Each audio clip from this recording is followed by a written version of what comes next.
So the fall's coming up and I have to start restocking all my boxes. They're pretty bare from last year. So I'm going to be tying a simple woolly bugger.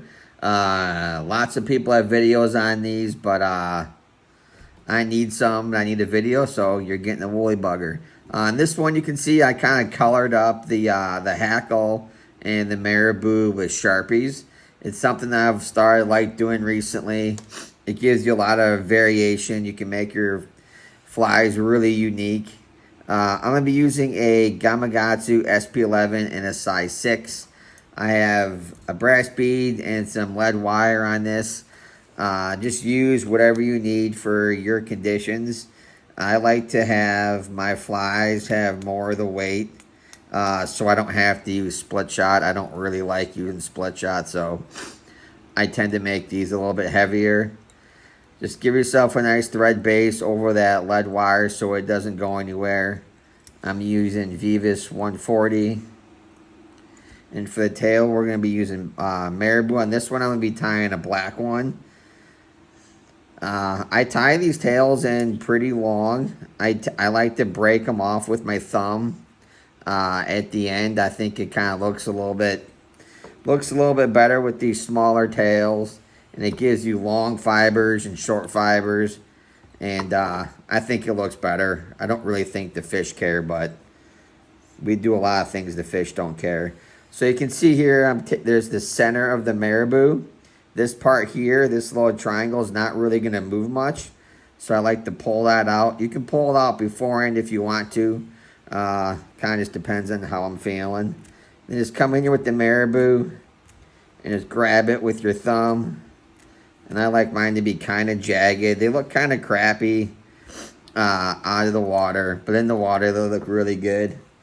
Then come in with some Crystal Flash. We're just going to put one piece of Crystal Flash down each side.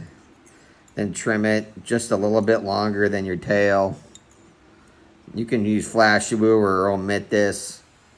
I just like to have a little bit of gold flash on the rivers up in Michigan. Then next thing is going to be some polar chenille. This is medium. I just happen to have the medium size and the color that I wanted, but you can also just take the normal size and trim it down. That's typically what I do. And next, I tied in a saddle hackle concave, so it's facing, the concave side is facing the hook shank. That'll just make wrapping a little bit easier. Now I'm going to come in with these gator clips. I think I call it gator clip from Loon. It's really nice for tying stuff like this where you have to spin it. Just makes it a little bit easier to hold on to. But it's not necessary. Just give that a nice spin. You know, you can use chenille for this. You can use Estes and not do this. There's no wrong way to tie a woolly bugger. This is just the way I've been tying it recently. And just start stroking those fibers back and just do touching turns all the way forward. You don't want this super dense. You still want these fibers to have room to move.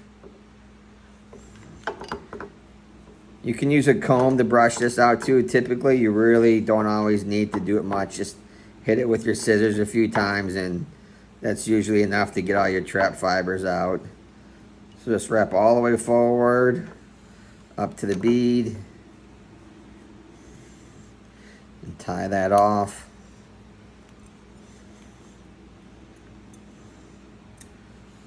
And to finish the fly, I'm gonna use some Guinea. Where's my? There it is. You can use any color you want. You can omit the Guinea. You can also add a little bit of like an iced up collar to kind of be a little bit of a hot spot, or even like an egg sucking leech imitation.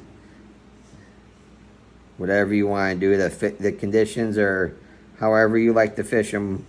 You don't need a ton of wraps on this. I'm just looking for a few. That's actually pretty good. I'm just looking for a little bit more color. I like orange, so I'm putting a little bit of orange on there. Whip finish. Hit it with some your choice of head cement. This is a great fly. You can fill your box really quickly. You can float this on a conventional rod or a pinning rod. You can swing it. You can strip it. They're kind of like the twister tail. They're kind of like twister tails. I don't think there's a wrong way to fish them. You just want to fish them the however way the fish wants to eat them. So give it a try. There's a lot of different colors you can do with this and fill your box cheaply and quickly with something that does really well all year round. But I fish these smaller sizes a lot in the spring and the fall. Give it a try. Thanks for watching.